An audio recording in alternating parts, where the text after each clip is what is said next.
So once an adult, twice a child. Thank you so much for joining us here, lovely being you, where it is so keen to be you, okay? So when they say once a child, twice a child, and once an adult, what do they really mean? We have senior citizens who live in senior developments. They live in these different homes where there's someone else taking care of them through their own finances, of course. They take their full check and they care for these people. But what about the families?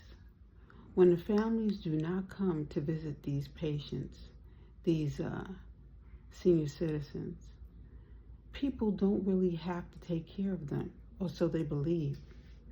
They don't take care of them responsibly.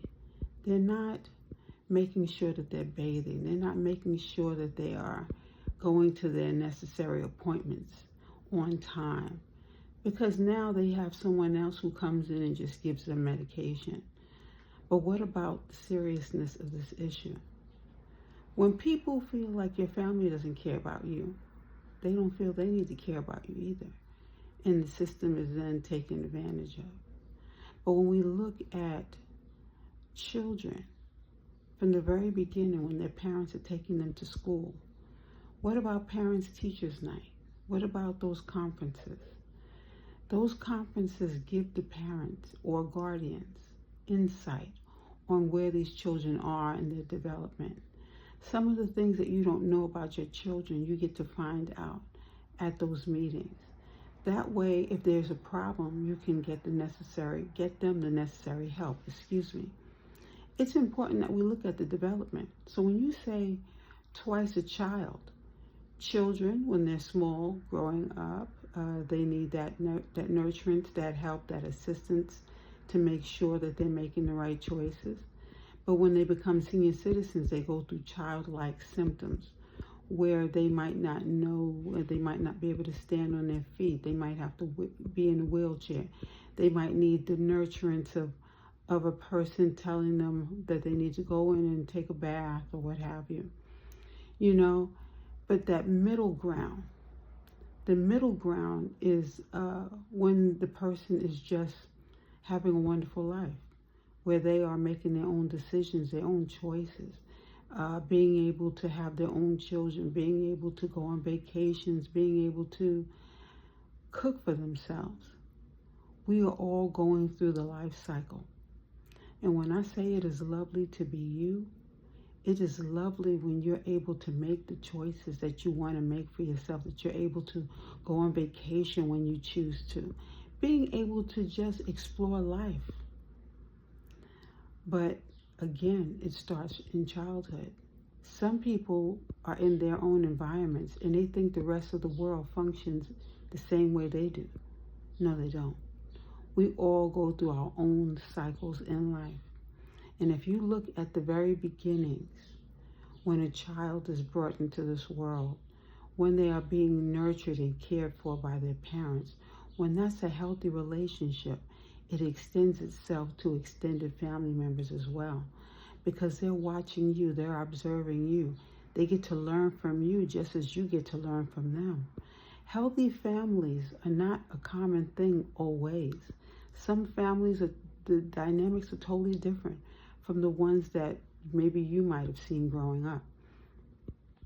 When I went to Camp Integrity, I had a great deal of people around me who I felt like their lives were so different from mine. The stories that I'd hear, we got allowances, but it was not consistent. There were a lot of the times the parents would say they didn't have any money. So although the agreement was to receive an allowance, it wasn't consistent. So yeah, the plan might have began one way, but they also weren't taught how to manage their money well. So one of the ways that we knew my father had money is by looking in the freezer and seeing there was ice cream. That told us he had some money that week or that day. But you weren't promised the consistency. When we look at children are watching the parents. They're trying to grow up too soon sometimes because the dynamics in that household might not be as pristine as others might think. They're growing up in a household, but maybe the father isn't home all the time. Maybe the mother is abusive. You know, the dynamics could be different. They vary. Or maybe it's a single mother in the home, and she doesn't have a lot of money. So they have to be careful in the questions that they ask. Maybe they can't ask for money because they know that their mother is barely making it. Every family dynamics can be different. However, when looking at the dynamics, where is our heart? Where is your heart? Do you care for those around you? Or do you only care for yourself? And when you say care, love is a strong word. Are you showing love through your actions or your words? Let us begin to really look at this, because our life cycle begins with us. So if we begin to care for ourselves, care for others, but make sure that you're showing others how you want to be treated. Because in some cases, people tend to take advantage of those who are taking care of them. We have to look at these things, because in the dynamics of twice a child, once an adult, you have to look at that child's development, and how we might be able to enhance that through them observing us modeling what healthy might look like, and through healthier choices that we make. They will make them after watching us, of course, and making sure that you're going to those parent conferences so that you're able to help those children on the level of development. We don't know how they behave sometimes when they're not around us. They're learning new things. They're becoming their own people. And they are learning through the friendships that they develop along the way.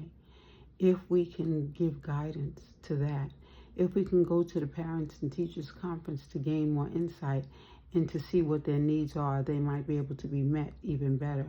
Let us look at our development, our interaction with our children, with the elderly. Because again, just like that Parents Teachers Conference, you go to that and you visit and you learn more about the child. You also can go to that senior center where the elderly, our relatives, our grand aunts, our great grandmothers, our aunts even, are in those facilities. And if we go to visit, the people will see our hearts and how we meet our hearts with them, and they will be an extension of that. We need to make sure that we're checking in with our elderly. When they are not cared for properly, they leave the world faster, and the experience is much more harsher. The harsh experiences that they have to go through. And we don't necessarily need to have anyone be hurt physically or mentally. We want to make sure that our family members are cared for and loved just as we love them. Because when we don't step in, someone else steps in and they're not treated properly. Thank you so much for joining us here at Lovely Being You, where we're revisiting the different age groups and knowing that we can play a heavier part in our roles by helping others, especially when they are family members. Thank you so much for joining us. So lovely being you.